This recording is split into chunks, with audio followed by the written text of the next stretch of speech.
Hi everyone, so in this video we're looking at the concept of perfection and trying to understand why perfection is not a good thing and why aiming to make something perfect is not a good thing. A lot of people sort of work on things and say, oh, I'm a perfectionist. And in this video I'm going to give you 5 tips on how to get over this barrier that is perfection, because perfection is a barrier. So the first point is that perfection creates self-doubt. How's that, you say? Well, if you're aiming at perfection, then whatever you do is going to be short. You're comparing yourself to something which is perfect, right? So everything you do, everything you work on has always been compared to this absolutely perfect ideal. And it's going to be very difficult for you to hit the perfect ideal if we understand what perfect means. And every time you get something, create something, you're going to be talking to yourself negatively because that self-doubt is going to come in play. Oh yeah, this is good, but look at perfection, it could be so much better. So that's where the self-doubt comes into play. And with that self-doubt, you have the negative self-talk. You know, that I'm not good enough. You try to start a business, you create something and it's not perfect. You can't get it out there. It's not because it's not perfect. And you create that sense of self-doubt because you're not just getting out there. Now, if you had got it out there, potentially it could get a really good review or a really good response, and that would boost your sort of self-talk, right? Make it positive. But instead you're pushing that material out because you're waiting for perfection, and that waiting for perfection because you're comparing yourself to perfection is creating that negative talk, that self-doubt.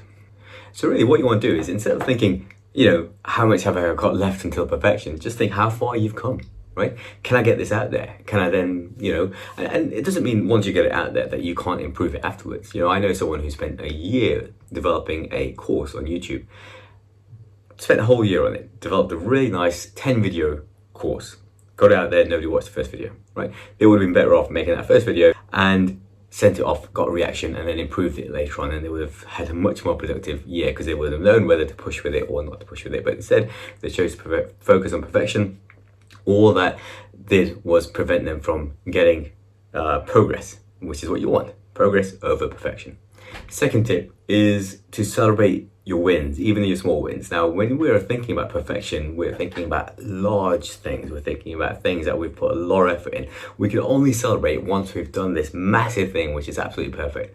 That's rubbish. You should celebrate at every opportunity that you can. I've done this far. I've created a plan for my YouTube video. That's a cause for celebration. I've recorded the video.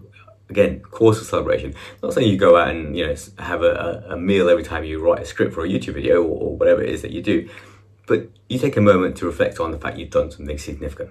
And you don't wait until the video has 100 views or 1,000 views before you celebrate, right?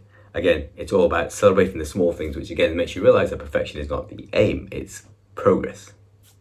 The next is being around people who celebrate progression, not perfection. And this can be really difficult to do because a lot of people are looking to put you down, especially if you go online, if you try something different, if you try to stand out, people are looking to put you down. So you've got to make sure that your surrounding people are people who are positive and people who decide to put you up.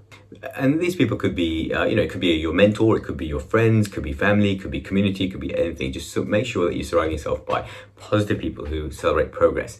This is, like I said, it's difficult to do. And also a lot of times the culture that we brought up in, for example, at school, when you do a piece of work, oftentimes what's not celebrated is the effort you put into the work, but actually what's written on your paper is what you could do to improve. And again, that's looking at the distance from what you've done, the progress, to perfection, and that instills in your mind that feeling that actually you've got to aim always at perfection.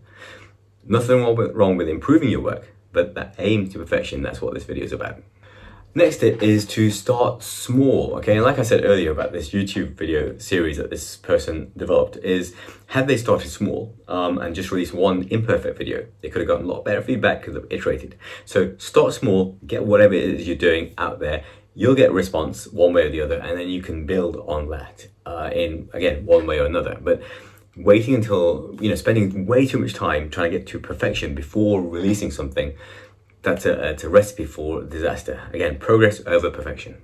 And the more you get used to putting imperfect things out there, the easier it will be. And also, because you'll start to get a positive feedback loop, you start to think, I'm putting imperfect things out there and they're received well, but I can improve them this way, okay? And you're getting that sort of iterative loop, which is quite shortened rather than waiting for a year or 2 years or longer before you get any kind of feedback. And so, you've wasted a lot of time on developing that perfection. And a lot of times in a lot of projects, the bulk of the work will take a short amount of time, but it's that trying to reach perfection which is going to take so much longer, and that's where your wasted effort goes.